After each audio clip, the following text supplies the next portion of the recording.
ভাই বলি শোনো ভাই, কেউ কেউ তোমরা তোমাদের খেলাঘর বাঁচাতে পারবে না। ব্যাপারটা আমায় দিয়ে শুরু, কিন্তু আমাদের শেষ নয়। ময়চুরি টয়চুরি কেউ নয়। এই এই এলাকাটা নজরে পড়েছে ব্যবসায়ীদের, আর তারাই লেনে নিচে প্রমোটারদের।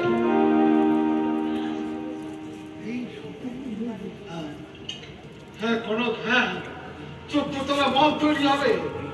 14 তলা মল। জমি চাই, জমি কই? তাই ছোট ছোট বাড়িগুলোকে বাড়ি খালি করে ধুলোয় মিশিয়ে দাও। কেউ কেউ রক্ষা পাবে না করো, কেউ রক্ষা পাবে না। আমায় দিয়ে শুরু, কিন্তু আমাদের শেষ নয়। আপনি কোথায় যাচ্ছেন দাদা? কোথায় আর যাবো কোনো, সব জায়গা খোঁজ গভর্নমেন্ট দুটি ভাগে ভাগ হয়ে গেছে।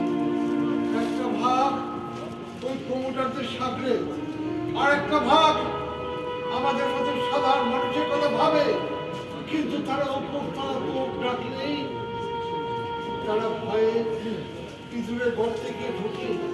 করো করো, আমাদের মতো সাধারণ মানুষের এখানে কোনো ঠাঁই নেই। নয় তুমি চাল তুলে গরিবে বাস করো, আর নয়তো প্রভাব পিস্তল নিয়ে মস্তান হয়ে যাও। আমাদের মতো মানুষের কোনো ঠাঁই নেই।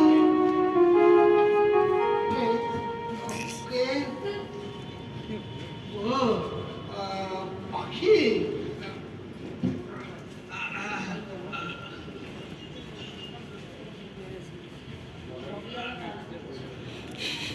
ওদিকে লরিওয়ালা তার ইচ্ছে বৌমাদের রাস্তায় দাঁড় করিয়ে এখানে আড্ডা ফেলেছে না। বলি বলি বেরোবেন কখন? হ্যাঁ, শীতের বেলা। দেখতে দেখতেই তো হ্যাঁ তাই তো ঠিকই বলেছো পাখি ভাই। হ্যাঁ ঠিকই, মানে দিনের আলো থাকতে থাকতে আমার যাওয়াই ভালো। ঠিক আছে যাই পাখি। হ্যাঁ পাখি, বলছিলাম এবার চললাম নহরটা বনগা, আমার ছোট ছেলে শ্বশুর বাড়ি। সুন্দর গ্রামখানা, একদম সাজানো গোছানো, নো পলিউশন। সকালবেলায় গাছ, গাছে গাছে কত রকমের পাখি, আর কাঠবিড়ালি দেখা যাওয়া। চলি চলে পাখি ভাই, হ্যাঁ চলি।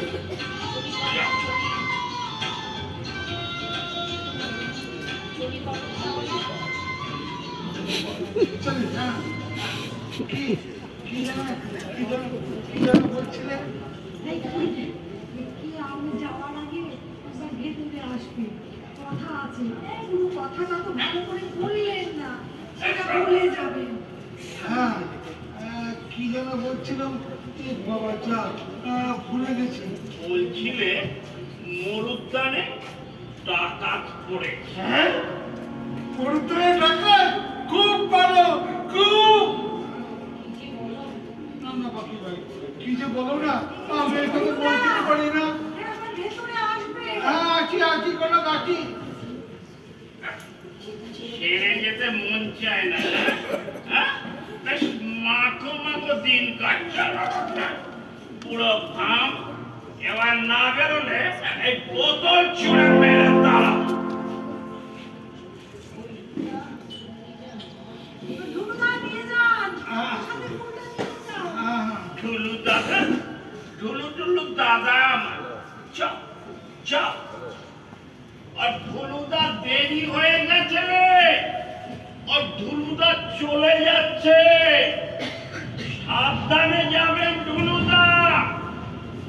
আর পৌঁছে গিয়ে খবর দেবেন।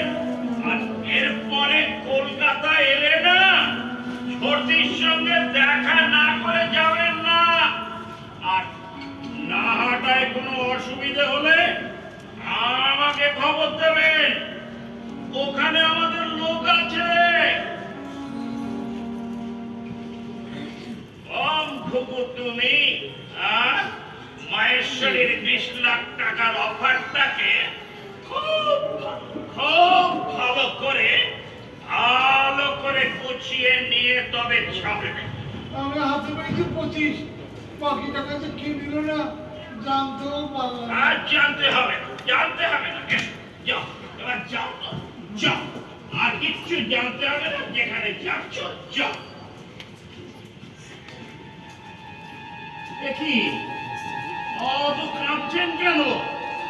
যা সর্দি, এত টেনশন করবেন না তো। একটা চাবি হারিয়ে গেছে। চাবি মানে? ওই সদর দরজার লকে হ্যাঁ, ঘুমায় যাবার সময় একজন চাবি দিয়ে গিয়েছিল। আছে আছে। একটা চাবি হারিয়ে গেছে। কোথায় আর যাবে? কোথাও রেখেছেন, এখন মনে করতে পারছেন না। বলি, এই টেনশন করে করে চেয়ারটা কি করেছেন একবার দেখেছেন? হ্যাঁ, একবার এই আপনার যদি এখন কিছু হয়ে যায়, আমি ওই ডাক্তারবাবুকে মুখ দেখাতে পারবো? হ্যাঁ, সারাদিন বলি দুপুরবেলা একটু বিশ্রাম করবেন, একটু ঘুমিয়ে নেবেন। আরে কাজের বউ এলে আমি তাকে দিয়ে সব কাজ করিয়ে রেখে দেবো।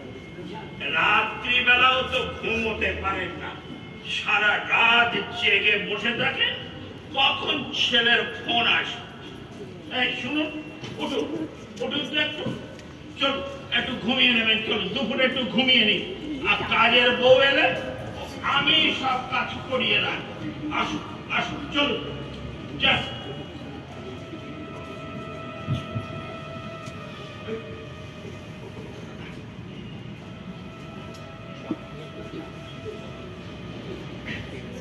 শোন গোবিন্দির মা, মাল খেয়েছি আমি, চোখেতে বিন্দির নেশা দিকে ভুলেছি আমি, মনেতে লুকানো ছিল সুপ্ত এ আশা, মনেতে লুকানো ছিল সুপ্ত এ আশা, বিন্দিকে নিয়ে আমি যাব যে দীঘা।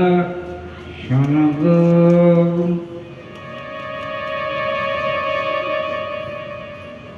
বেলচা বেলচা কেন ওখানে? নিশ্চয়ই ওই কাজের মেয়েটাকে দিয়ে আনিয়েছে। কিন্তু বেলচা দিয়ে কি করবে? আরে নিজেই তো নড়তে পারে না, আবার বেলচা কেন? হ্যাঁ, পাখিদা নাকি? কে? ও, ওয়ার্ড কমিটির সেক্রেটারি। তা কি ব্যাপার বাবা, আমাকে কি তুমি ওয়াচ করতে এলে? হ্যাঁ, এলাম। চোখের সামনে ঢুকতে দেখলাম, অথচ বেরোতে দেখলাম না। তা কি ব্যাপার? কনক মাসি ড্রয়িং রুমে বসে ভালো একটা ঢুকু ঢুকু, হ্যাঁ? আর রোহন ভাই, হ্যাঁ, আমি খাই বা না খাই, হ্যাঁ, লোকে আমাকে মালখোর বলে। তাই এখন তোকে ঠিক করেছি, হ্যাঁ। ওই ডাকাডাকি না করে ঢুকুঢুকিটাই মন্দ। হ্যাঁ, তা ঢুকু ঢুকুতে মন দেবে ভালো। তা কনক মাসি জানে তুমি তার সোফায় বসে ঢুকু ঢুকু? জানলেও কিছু বলে না। মানে 1 বছরের মধ্যে এই দেহে এমন ধস নেমেছে না। হ্যাঁ, তো ভালোই আরামে আছো না? আছি, আবার নেই। হুম। এই যে তোরা সবাই মিলে হুম। আমাকে ওই পিছনের ঘরটায় ঢুকিয়ে দিয়ে গেলি। হুম।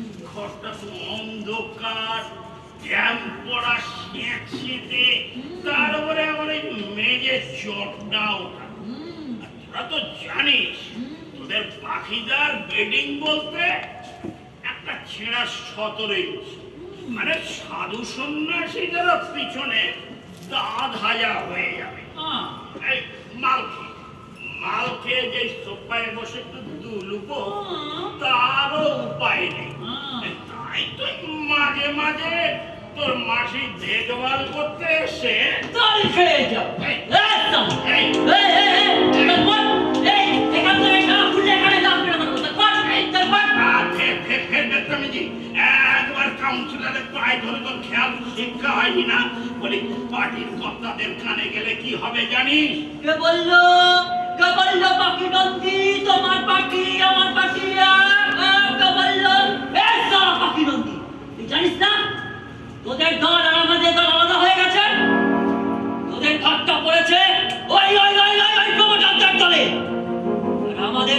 পড়েছে তোদের মতো গিরিগিটি গুলোকে এস্তা করতে বলে